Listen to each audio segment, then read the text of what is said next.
اسی لیے اللہ تبارک و تعالیٰ نے کہا کہ واللہ رب العالمین جسے چاہتا ہے اولاد کی نعمت سے نوازتا ہے،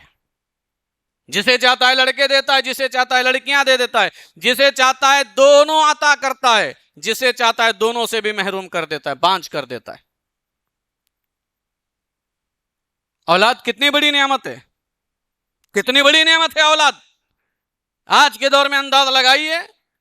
ایک آدمی کی اگر شادی ہو جائے اور سال ہاں سال گزر جائے، اولاد نہ ہو تو دنیا کے تانے اسے سننے پڑتے ہیں، اور اسی اولاد کی حصول کے لیے آدمی اپنے کتنے پیسوں کو بہا دیتا ہے، ڈاکٹروں کے پاس، حکیموں کے پاس، طبیبوں کے پاس، عاملوں کے پاس، بلکہ اس سے بھی اگر کام نہ بنے، اس اولاد کے خاطر آدمی شرک کے دروازے کھٹکنے لگتا ہے، درگاہوں اور مزاروں کا چکر کاٹنے لگتا ہے کہ کہیں سے کوئی یہ نعمت مل جائے۔ اولاد اتنی عظیم نعمت ہے، تو یہ اللہ رب العالمین کا بہت بڑا انعام ہے۔ یہ اولاد کا مل جانا اللہ کی طرف سے خوشخبری ہے۔ اسی لیے اللہ تبارک و تعالیٰ نے قرآن مجید کے اندر فرمایا المال والبنون زینت الحیات الدنیا، یہ مال اور یہ اولاد دنیا کی خوبصورتی کا ذریعہ ہے،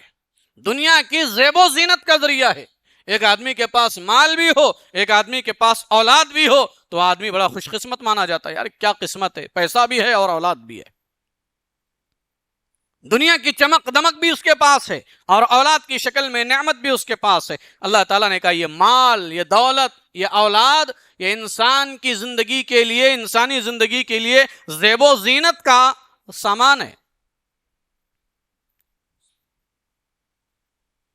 تو یہ اولاد اللہ کی نعمت ہے۔ یاد رکھیے، یہ اولاد جہاں اللہ کی نعمت ہے، جہاں اللہ کی رحمت ہے، وہیں پر یہ زحمت کا ذریعہ بھی بن جاتی ہے۔ اسی لیے قرآن مجید سورہ انفال میں اللہ نے فرمایا انما اموالکم و اولادکم فتنہ، کہ تمہارا یہ مال اور تمہاری یہ اولاد تمہارے لیے فتنہ ہے۔ ایک طرف نعمت بھی کہا اللہ نے اور دوسری طرف اسے فتنہ کہہ رہا ہے، انما اموالکم و اولادکم فتنہ، کہ تمہارا مال اور تمہاری اولاد تمہارے لیے فتنہ ہے، تمہارے لیے آزمائش ہے، تمہارے لیے امتحان ہے۔ کیا مطلب ہے؟ مال جہاں ایک طرف اللہ کی رحمت ہے، اللہ کی نعمت ہے، اولاد جہاں اللہ کی رحمت ہے، اللہ کی نعمت ہے، وہیں پر دوسری طرف یہ مال اور یہ اولاد ہمارے لیے زحمت بھی ہے۔ مال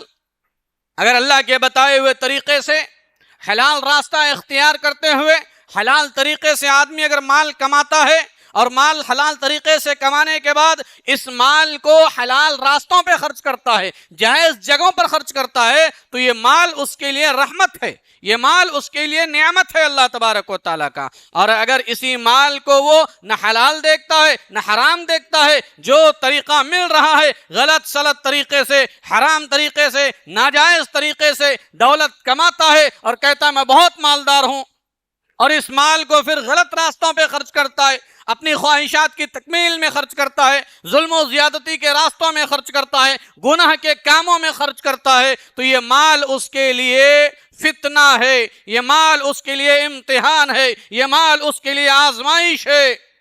اولاد اللہ کی نعمت ہے، اگر یہ نعمت کے مل جانے کے بعد ان کی صحیح پرورش کی جائے، ان کی صحیح تربیت کی جائے، بڑے ہونے کے بعد لڑکیاں ان کا صحیح گھرانے میں نکاح کر دیا جائے، تو پھر یہ اولاد ہمارے لیے نعمت ہے، یہ اولاد ہمارے لیے بڑھاپے کا سہارا بھی ہے، یہ اولاد آخرت میں ہمارے لیے صدقہ جاریہ بھی ہے۔ اور اگر اولاد کی ہم نے صحیح تربیت نہ کی، اولاد کی تربیت کی ہم نے فکر نہیں کی، اولاد کو صحیح دین کی تعلیم ہم نے نہیں دی، اولاد اگر ہماری بگڑ جاتی ہے، اولاد غلط راستے پر چلی جاتی ہے۔ بچپنے میں ہم نے ان کی صحیح رہنمائی اور صحیح تربیت نہیں کی، مساجد سے ان کا تعلق نہیں جوڑا، مدارس سے ان کا تعلق نہیں جوڑا، علماء کی صحبت میں اپنے بچوں کو نہیں رکھا، اور بعد میں اگر ہم رونے لگے کہ مولوی صاحب ہمارے بچوں کے لیے دعا کیجئے، جب تربیت کرنے کا وقت تھا تو تم نے ڈھیلا چھوڑ دیا، اب جب بڑے ہو گئے بے قابو ہو جاتے ہیں تو مولوی صاحب کے پاس آ کے کہتے ہیں ایسا وظیفہ بتائیے کہ ہماری اولاد ہمارے کنٹرول میں آ جائے۔ کیسے ہوگا یہ؟ جب تربیت کا ٹائم تھا اس وقت ہم نے تربیت نہیں کی۔ یاد رکھیے، اگر تربیت صحیح نہیں ہم نے کیا تو یہ اولاد ہمارے لیے باعث